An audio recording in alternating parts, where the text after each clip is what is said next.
some people had crossed or defied their own culture to walk with Martin Luther King and to walk with African Americans, whether they were Jewish or white or any other racial group. They marched and during a time when everyone told them it wasn't good to do so. And you know what? That set a precedent. But at the same time, the country was too steep in its ways for it to overcome it all. And this to me is just like a 2.0, if you will, of the civil rights movement and change. You guys are living in a time which you get a reboot. And we were talking about all the things that are happening.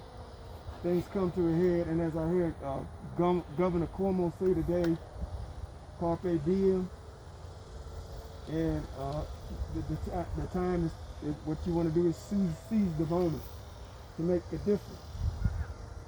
And I see it all again happening. It's the same kind of thing.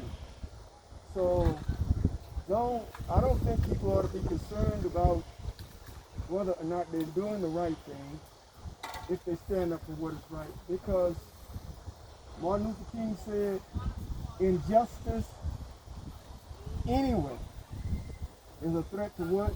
Justice everywhere. Okay, and we see a lot of that. We've seen Me Too. We've seen the continuation of civil rights.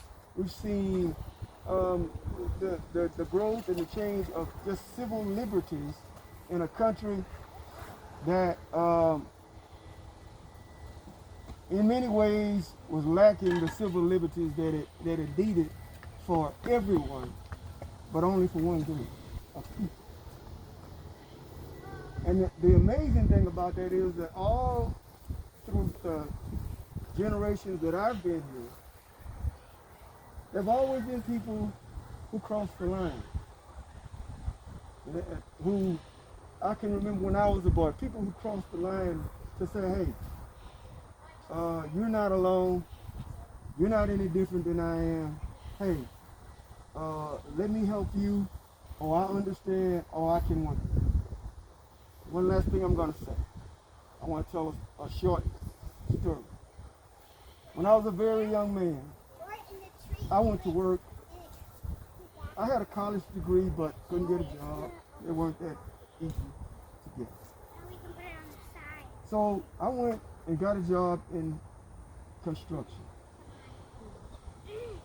And I got to the job, and most of the guys were not like me. And I was an apprentice, and I needed to work, and I had to have a journeyman to take me on. And nobody would. And then there was an old guy, and he's gone now, but his name was Andy, and he was white.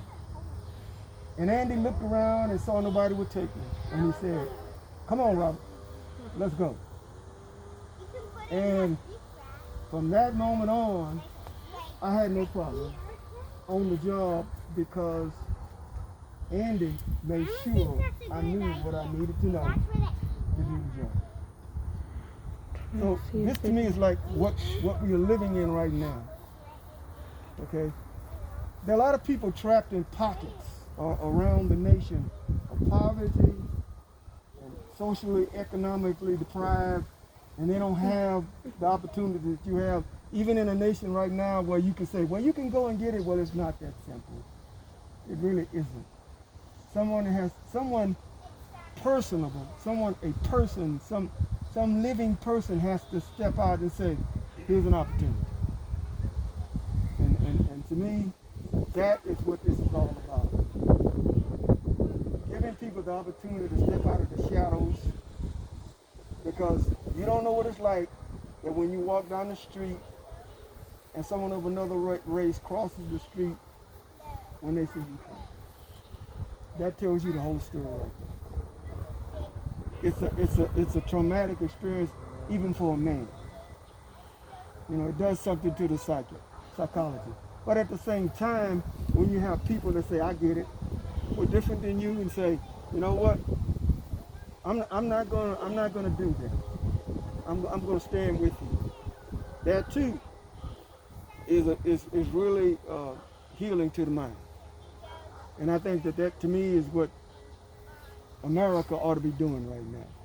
For all the people that are here who've been historically denied civil liberties and told they were nothing, to the people who are arriving and they face the same thing. Because you know that's been here forever. They used to say it to the Irish and to the Latinos, you know, any group that came new. I remember in Texas, Vietnamese caught a hard time over here on the Gulf Coast when I was a boy. And so, but we have to be able to be like Andy.